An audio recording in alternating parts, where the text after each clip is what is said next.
असफल होता ही नहीं। असफलता नाम की चीज़ हमारे यहाँ है ही नहीं। हमने क्या बताया सज्जनों? हमने ये बताया कि पृथ्वी ने सोचा जब तक कोई स्वास्थ्य क्रांति का उद्भाषक नेता नहीं उत्पन्न होता।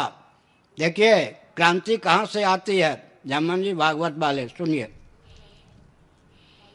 पृथ्वी ने कहा मैं क्रांति करूंगी।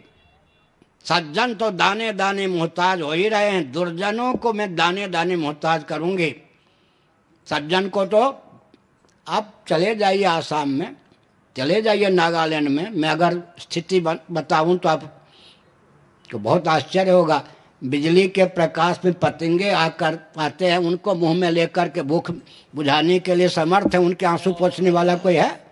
वृक्षों के छाल खा करके एक व्यक्ति 10 पीढ़ी की चिंता करता है। 10 व्यक्ति को स्वावलंबी बनाने का कोई अभियान है? तो मैंने क्या कहा? मैंने यह कहा कि पृथ्वी ने कहा न रहे बांस न बने बांसुरी, न बने बांसुरी न बजे बांसुरी। मैं अन्न ही नहीं दूंगी, अन्न उत्पन्न करना तो मेरा काम है।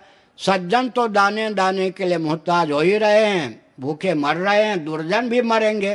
पृथ्वी ने सत्याग्रह किया। क्या किया? अन्न देना बंद कर दिया।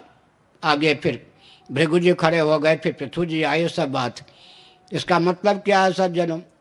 ये जो लोग ताना कसते हैं आपके साथ कौन है, अरे हमारे साथ कौन नहीं है? पृथ्वी है, पानी है, प्रकाश है, पवन है, यही छोड़ दो। आपका हृदय है ये नहीं? अग्रवाल जी का हृदय मेरे साथ होगा या किसी और के साथ होगा? मेरे साथ होगा। क्यों होगा मालूम है? नहीं होगा तो फिर बड़ा विचित्र है। क्यों होगा सुन लीजिए। इसलिए कि हमारे सिद्धांत को बौद्धों ने अपने शब्दों में गुम्फित किया। तत्व पक्षपातो ही स्वभावोधियम। जीव का बुद्धि का स्वभाव है सत्य का पक्ष लेना। समझ गए ना? क्या जीव का, हम आप जीव हैं, अब बुद्धि हमारी बुद्धि का स्वभाव है सत्य का पक्ष लेना। अगर कोई सत्य का पक्ष नहीं लेता है तो उसकी बुद्धि उसको खा जाती है। दुचित कहूँ विश्राम न रहे अनेक चित्त विभ्रांता।